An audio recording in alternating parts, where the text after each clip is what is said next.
Official show money saving tips. मैं हूँ सिमरन, आपकी चार्टेड अकाउंटेंट दोस्त, और आज हम बात करेंगे कि कैसे पैसे को जेब में रोक के रखा जा सकता है, वो भी छोटे और स्मार्ट तरीकों से।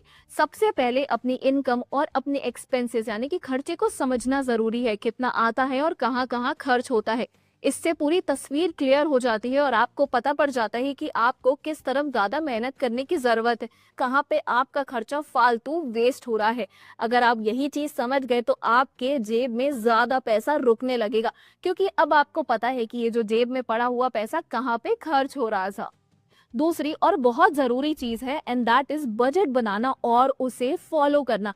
हर महीने अपना एक बजट बनाओ जिसमें आप अपनी इनकम के हिसाब से अपने खर्चे फिक्स कर लो। और याद रखना, बजट सिर्फ बनाना नहीं होता है कागज पे, उसे फॉलो भी करना होता है। इसी बजट बनाने की आदत से आप सीख जाएंगे कि आपको एक्चुअली में एक महीने में कितना खर्च करना होता है।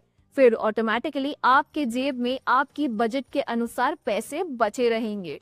तीसरी चीज, जरूरत और इच्छा में फर्क समझो। पैसे बचाने का सबसे बड़ा राज है अपनी चाहतों को कंट्रोल करना। जरूरी चीजें खरीदनी चाहिए, पर जो सिर्फ इच्छा से खरीदी जा रही हो उन पर एक रोक लगाओ, क्योंकि वो आपके बजट के अंदर वैसी भी नहीं आती हैं। चौथी चीज, इमरजेंसी फंड बनाए। जेब में पैसा तभी रुकता है जब इमरजेंसी के लिए अलग फंड पड़ा होता है। नहीं तो अगर कोई भी इमरजेंसी आई तो आपका इस महीने का बजट हिल सकता है। तो कोई भी इमरजेंसी के लिए, जैसे कोई मेडिकल इमरजेंसी या फिर किसी भी टाइप के इमरजेंसी के लिए, आपके पास अलग से कहीं पर पैसे सेव होने चाहिए, ताकि आपका हर महीने का बजट वैसा का वैसा ही रहे। अब पांचवी चीज, अपने पैसे को इन्वेस्ट करो। सिर्फ जेब में पैसा रखने से पैसा बढ़ता नहीं है, पैसे इन्वेस्टेड होने चाहिए। तो अगर आपके पास आपके खर्चों के बाद एक्स्ट्रा पैसे कुछ बच जाते हैं तो आप उसे अपने बैंक अकाउंट में जरूर डालिए, जहाँ से आप उसे एफडी में डाल सकते हैं या फिर एसआईपी पे करा सकते हैं। क्योंकि पैसा बचाना काफी नहीं होता, उसे इन्वेस्ट करने की जरूरत है उस पैसों को आगे बढ़ाने के लिए, क्योंकि पैसा ही पैसा बना कर देता है।